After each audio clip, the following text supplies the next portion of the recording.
Welcome back, everyone, to another episode of the ABL review. We've got Season 20, Week 9, South Division. Playoff push here. Very exciting stuff. Let's see how the game's played out.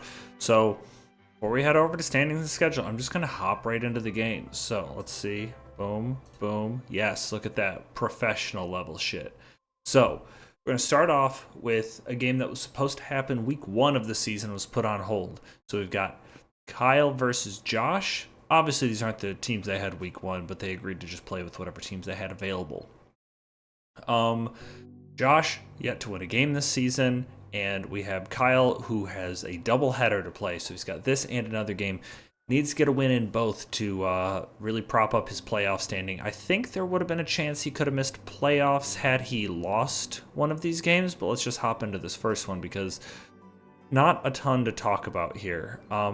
So Josh definitely gets caught off guard with the fairy type with the dragon move there. Then he doesn't know what to do. Draco's again, then rapid spins get the speed boost. This time he goes for the right move with the Draco Meteor, but it's kind of a lost cause at this point because he's given a defense boost. Then he goes for a resisted move through a light screen. Granted, that's probably Infiltrator, so that does, not embarrassing damage, but he's just given this thing so many stamina boosts, and he only has physical attackers left, and the reflex still up for another couple turns. And he goes for a 4x resisted move with Ogre Pawn.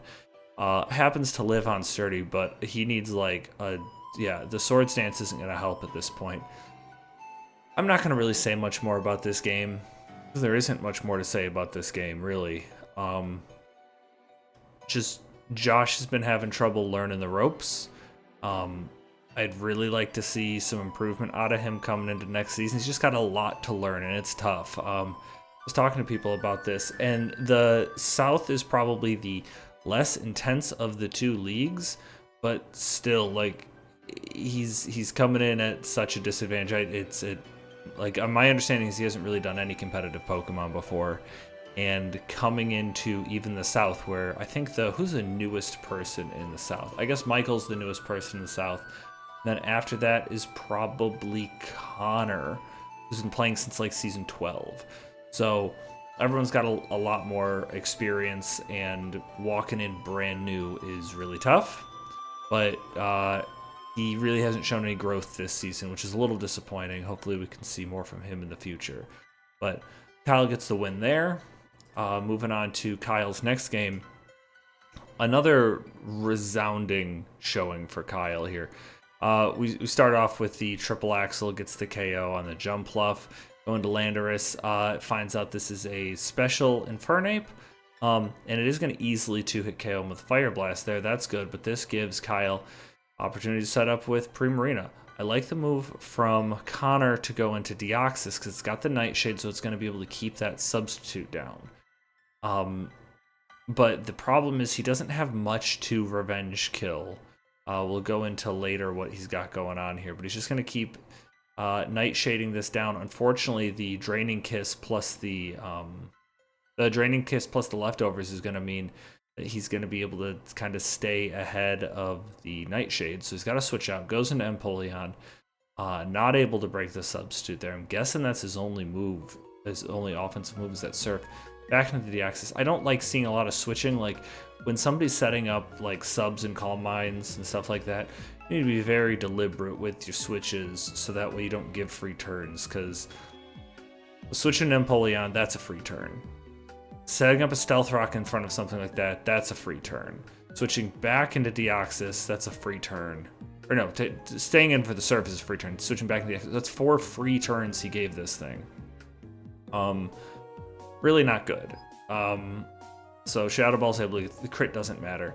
And then I thought, okay, so this could be Focus Sash. Ariadoses are often Focus Sashed, so that's good. And Kyle must think the same thing, but he's like, okay, he can go for Poison Jab or Grunk Shot or whatever he has. Maybe he can take this out. Draining Kiss, presumably just to break the substitute and get some HP back. I don't hate that idea. Then we see a knockoff come out. So either doesn't have Poison Jab or just really hard predicted a switch here. And after that, Kyle's going to take the opportunity to set up a substitute, thinking, oh, he doesn't have poison jab. That's when the sticky web goes up, but it doesn't matter. Nothing else on this team is going to have to deal with the sticky web. Supreme Marine is back at full HP. He needed a crit right there to do anything. Didn't work out. Supreme Marine is just going to be able to clean up. Kyle came into this week in kind of a very difficult position where he'd had to win both games, but he was able to just roll on through here with these two games. Just absolutely, I mean, I'm not going to sugarcoat it. He trounced these two this week. It was a rough one. It was a rough two. So that wraps it up. Kyle finishes with 2 wins in the final week. Would have won last week. Was it last week that he had the Terra faux pas, I believe? Would have finished out real strong there, but is still going to finish, I believe. We'll go to the standings later, see where he ended up. But now we can move on to our next game, which is Zheng taking on Tyler. Tyler needs a win to make playoffs at this point. And Zheng, I believe, needs a win to secure playoffs, but he's in a little bit more of a sound position just due to his tiebreakers. So let's hop into this one. Smeargle versus Galvantula. They're both just going to get up their hazards. I don't really get the Burning Bulwark here to guard on the Galvantula. Galvantula's not going to go for a physical move. I guess it's just to kind of scout, maybe burn a turn, not sure. But the Thunder is going to come out, not be enough to KO the Smeargle, but he's going to get the full para there. So he will presumably prevent any additional hazards from going up. That's a Burning Bulwark there that didn't end up going off. So now the Torkoal comes in. This is not a terrible position for Tyler, but we'll talk about what happens here. So, misses the Thunder there. Thunder is normally 70% accuracy. Due to Compound Eyes on Galvantula, it goes up to 91% accuracy. So it's a 20, so what's that come out to? That's a 21% boost. So it's 30, so the moves are 30% more accurate than they would be otherwise. In the Sun, the accuracy of Thunder goes down to 50%. 30% of 50 is an extra 15, so this is a 65% accurate Thunder that misses. Pretty unfortunate. You'll see why in a second. Lava Plume comes out, knocks this Galvantula down its dash, doesn't get the burn.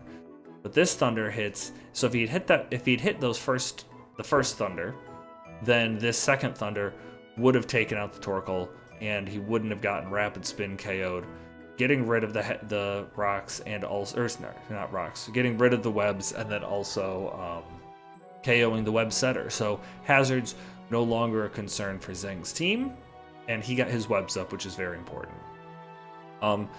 Torkoal's gonna go down here, but it's done its job. Walking Weight gonna come in, big special attack boost. I don't know what this set is. I didn't end up calcing this, but he's got pretty much free reign here against what we got going on the other side of the field. The drops, everything's grounded. It's gonna be able to, these hits are gonna do a lot of damage. Jeez, that's look at that. I think that might be specs. That did so much, and plus I think that the Walking Wake might have gone for a fire move. Magneton came in. It's just but the Thunderbolt able to pick off the Walking Wake, the weakened Walking Wake. Cobalion's gonna come in, pick up that Magneton. So let's just kind of analyze the situation here. Webs are up, not great. But Sneasler, after an Unburden boost, is going to be able to outspeed and threaten everything left on this team.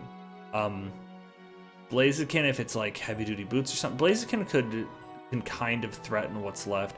Rillaboom can't threaten anything that's left other than revenge killing that Iron Boulder if it's in. So he goes into Rillaboom, kind of a pretty conservative play here. Exos does a decent amount of damage. Drain Punch able to do a pretty good amount back. Good recovery for the Rillaboom here, right? Mandibuzz is going to come in on the Drain Punch. Now we all get to learn something together. At least I get to learn something. Didn't know Mandibuzz learned Iron Defense. That is brand new information for me.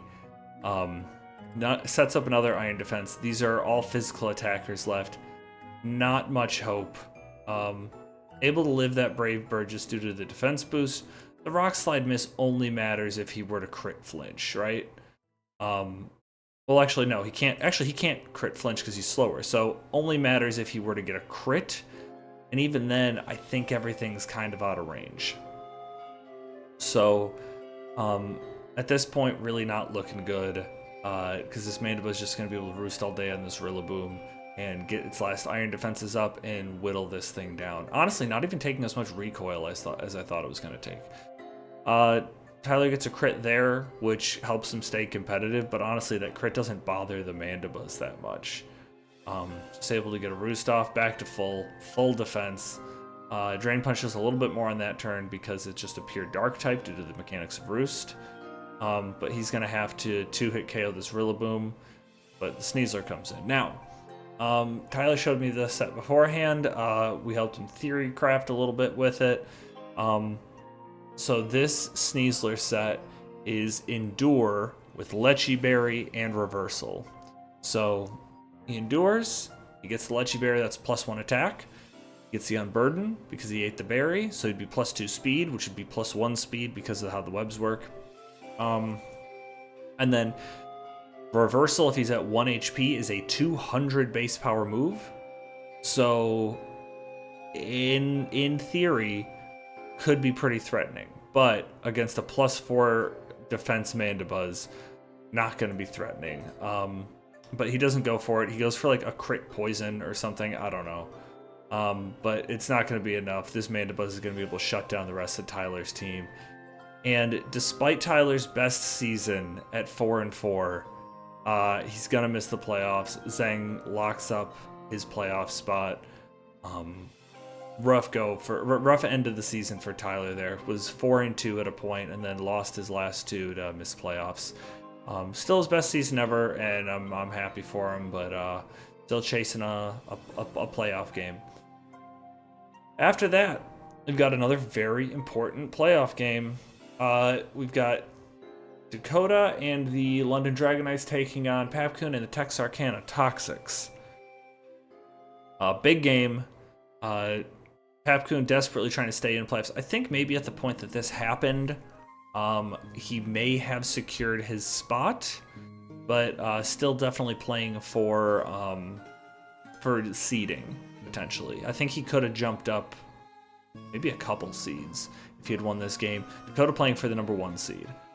So let's hop into it. I'm realizing I didn't watch this whole battle, so I'm going to slow it down a little bit while I give some analysis.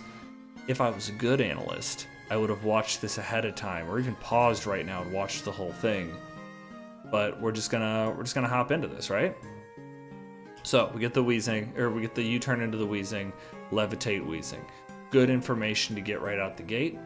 Dakota fishing for a poison here, or maybe trying to catch the like Scream Tail or something coming out, but just gonna throw off a Toxic. Speed boost there from the Donphan with a Rapid Spin.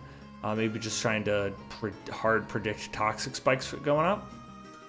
Papkin's going to come into the Ninetales, try to threaten this Weezing out. Does a lot of damage with a Flamethrower. Weezing able to grab the Sludge Bomb poison that he was fishing for. Hard switch into Venusaur here. Pretty interesting double. I think that the double on Dakota's part into Arcanine is probably a good call. Arcanine isn't really threatened by anything that the Ninetales is going to have. I don't know if it still gets Scorching Sand, because that could threaten it, but that's a hard prediction to make when you have a Levitate Weezing in versus you. But ends up with the Venusaur in. Do we see Intimidate go off? No, we don't. Okay, so we're going to go hard into the Spadef boosting Scream Tail here. So good double by Dakota to keep up momentum, forcing another switch. Flare Blitz is going to go off, do a ton of damage. It's really good damage. This Heavy Duty Boots Arcanine. Going to try to take advantage of the physical attacker that's in front of him with this Gouging Fire that 4x resists this, and he gets the defense boost because of the Photosynthesis. I'm guessing he's going to try to Dragon Dance up here. Let's see. Yep, Dragon Dance up. Now, best move that Dakota can go. I mean, he's probably going to fish for Discharge Paras or maybe just go for a straight up Thunder Wave. And yeah, going to fish for Discharge Paras here because that's a resisted hit. But hey, gets the Para. You got to do what you got to do. Volt switching out, and we're going to see the wheezing come in, which is going to negate that photosynthesis. Oh, it doesn't negate that photosynthesis. That's interesting. I'm kind of surprised it doesn't do that. But this is definitely going to force the Latios is going to force out the gouging fire. Screamtail's going to come in here. It's like, this does feel like a telegraphed dragon move, but it doesn't matter at this point. If this Screamtail gets too weak, then this Latios chews through the rest of this team. The Shadow Ball come out, good prediction, takes out the Screamtail. This opens up Lottie big time against this team. Opens it up bigly, you could say. There's a very aggressive switch to try to get the Venusaur in. Fortunately, gets the Spit-Off drop. Had he not gotten the Spit-Off drop there, I'm just trying to think of what the end game would be. I don't think it's a winning spot for Venusaur here, because like I could say like, oh, maybe you go like growth, you live the next Shadow Ball on like 8%, but good chance that Arcanine has extreme speed. So this Venusaur is just gonna have to, goes for Leech Seed of all things. Chlorophyll, Leech Seed, not something I would really expect. Gouging Fire is gonna come in, thinking that this Latios is locked into Shadow Ball, which makes sense. But unfortunately, this Arcanine is gonna get the Flash Fire boost. Not really gonna come into a lot of play here because this is such a defensive Gouging Fire, and Fire able to take another KO there. Now this is prime candidate to see a dragon move come out. There's no dragon resistance remaining. Not that there were, like, Screamtail was the only one before, but this is going to force the Donphan in. He's already toxic, and that's going to be a big KO there. I can't tell what this Latios is. I'm guessing it's Scarf. Zapdos is going to come in on a knockoff. Yep, get rid of those boots. But the Static Para, I just gotta say, I absolutely hate paralysis. I really don't like it. It sucks seeing it happen to people, and it's not fun to play against. It's just, I don't know what to, I mean, what I would do about it is just like keep it as a speed drop, and then be like, yeah, you just don't get fully paralyzed, just you're slow.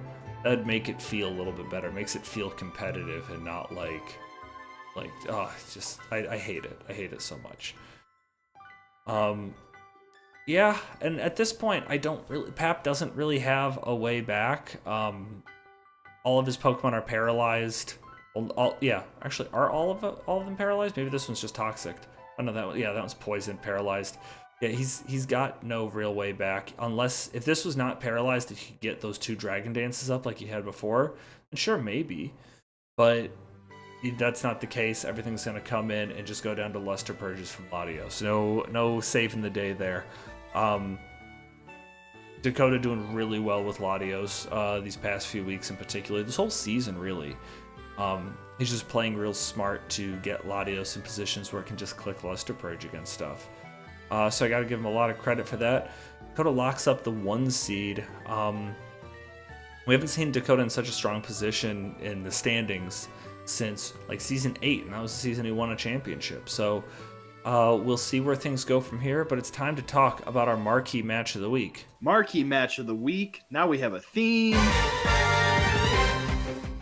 So here we go. We've got the game that actually happened first in the week against 2 of the top 3 ranked teams. The Detroit Dragapults taking on the Santa Fe Suicune. Let me turn my mic a little bit here.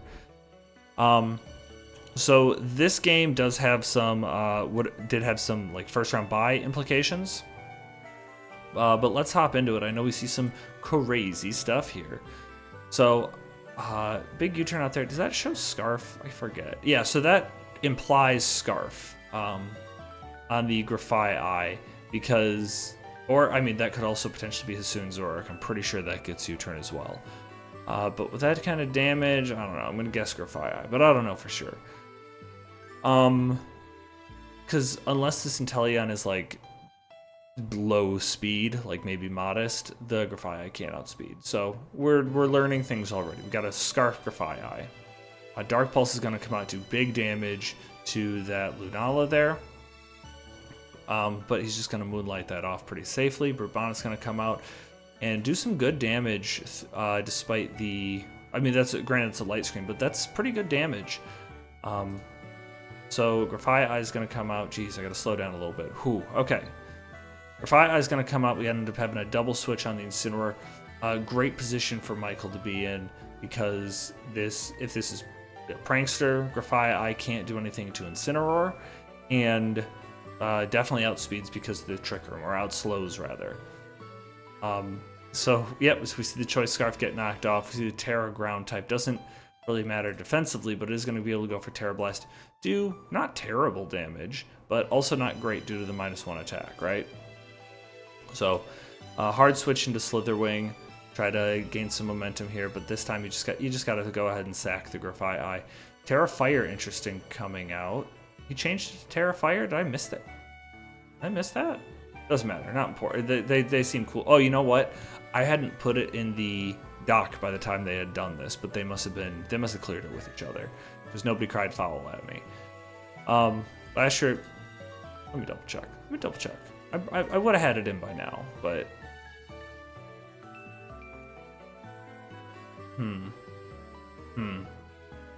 okay, this doesn't mean anything, but we are doing some live investigative journalism. I'm gonna pull up Discord on the side here.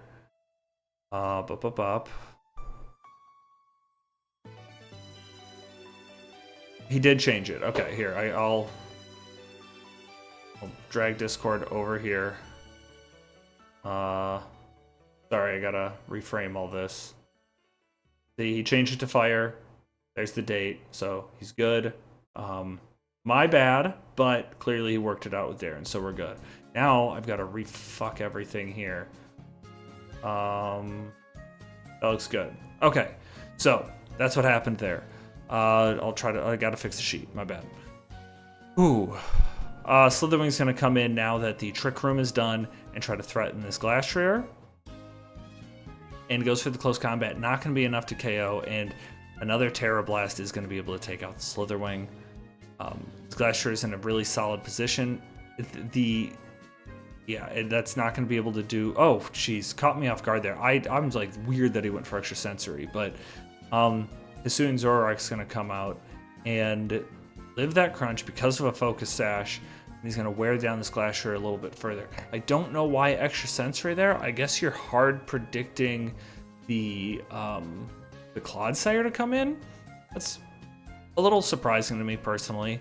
I feel like you could probably just go for, especially since you're Sash, I feel like you could probably play a little bit fast and loose and go for a Shadow Ball or a Hyper Voice or something. Grumpig's going to come in on the U-turn. Didn't quite get the KO, but we're going to get another U-turn.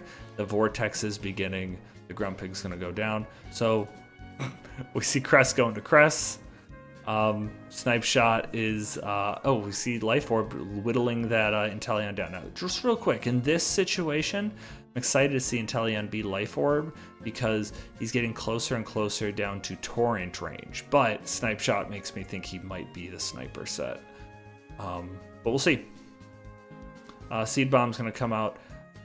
Did anyone else know Clodsire got Mega Horn? That's a big surprise for me. That feels like it came out of nowhere. I'm surprised to see that, but Clodsire has it, and big Megahorn off on the Brute Bonnet, which would have, I think, been able to 1v1 it in a lot of circumstances, just due to the fact that like Clodsire is pretty passive. But the Megahorn coming out here does give it opportunities to go for a gunk shot there and poison the Cinderace. But he's just got to keep moving. And now Curse goes up. This is bad news for Darren. Not a lot of good ways to deal with this Clodsire. Megahorn's going to come out again. I can't believe he's hitting super effective Megahorns in this battle. Lunar Dance to be able to heal up. So this, Cinderace was poisoned and not on 1 HP. This was. So, this is definitely the Hisuian Zoroark. Now, something to note here is that Hisuian Zoroark had a Focus Sash and it was consumed, so it doesn't have a Focus Sash again. Just keep that, I guess, I don't think that comes up, but just something to keep in mind about the mechanics. Extra Sensory is going to be able to pick off the Clodsire there. Inteleon's going to come out. It's getting very low due to the Life Orb Recoil, and now it's down into Torrent range. So if it is Torrent, it's going to have very strong Snipe Shots at this point.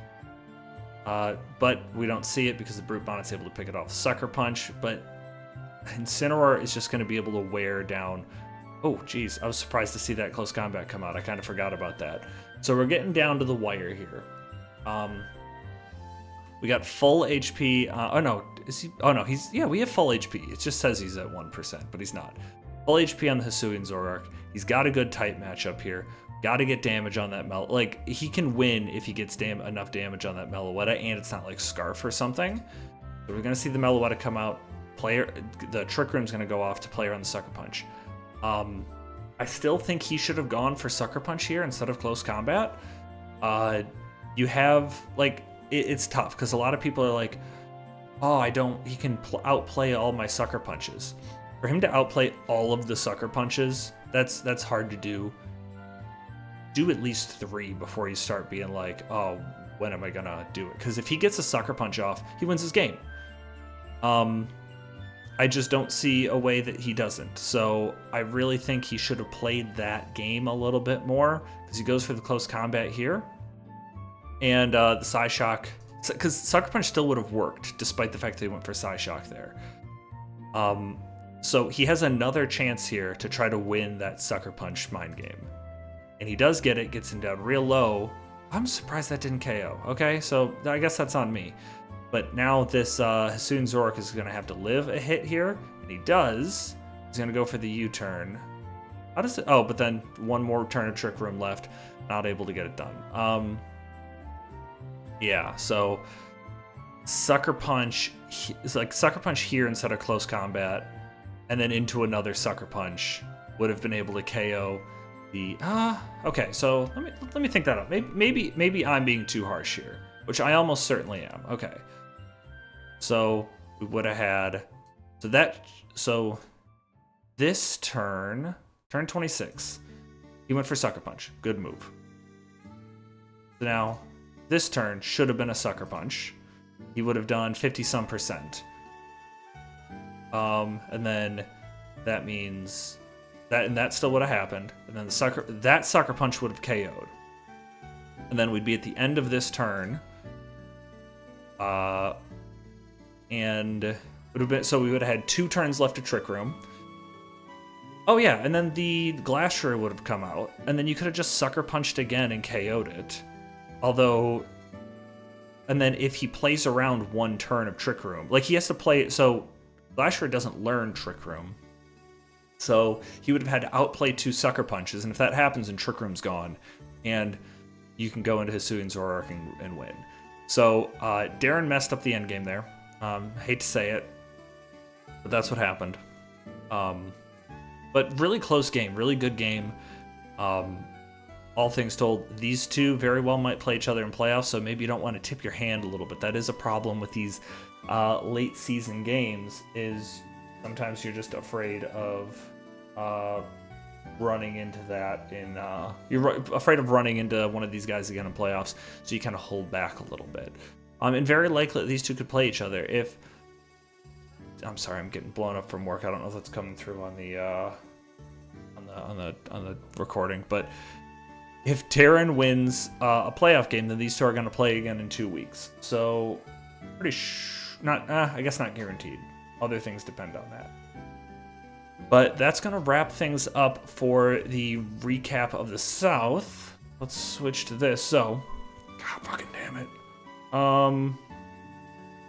Yeah, so let's take a look at the schedule. Let's scroll down to the bottom here. So this is the outcome of those games. I had the 5-0 for Kyle, the 6-0 from week 1. So he ended up being plus 11 Peru on that. Zhang beat Tyler. Michael beat Darren in a very close, very good game. And then Dakota beat Papgoon. So that makes our playoff bracket look like this. So, here, let's see if I can... So, for those of you who don't know, it's not spelled out in the rules, so I just want to explain it here. I need to update the rules to make this clear. We do reseeding after the first round of playoffs. So it's not a traditional bracket. The 4 is going to play the 5, the 3 is going to play the 6. That happens. But the 3 is going to... Like, if the 3 wins, it's going to be the highest seed remaining out of these. So it's going to go here. Oh, I'm not pointing. If the 3 wins, it'll be the highest seed remaining, go here. But if If Kyle loses, then that means we have 6, and then like depending on which one of these is 4 or 5, then one of these two is going to be the highest seed, and the lowest seed would come up here. So we do reseeding after the first round, and that's why it looks like this. So we got 2 games in the South next week, and those games are Kyle taking on Papcoon. Last time Papcoon won in a very close game. And then we also have Zhang taking on Darren. I don't remember the outcome of that game from before. When did they last play? Zhang versus Darren. Zhang versus Darren. Where did I? Oh, Zhang versus Darren.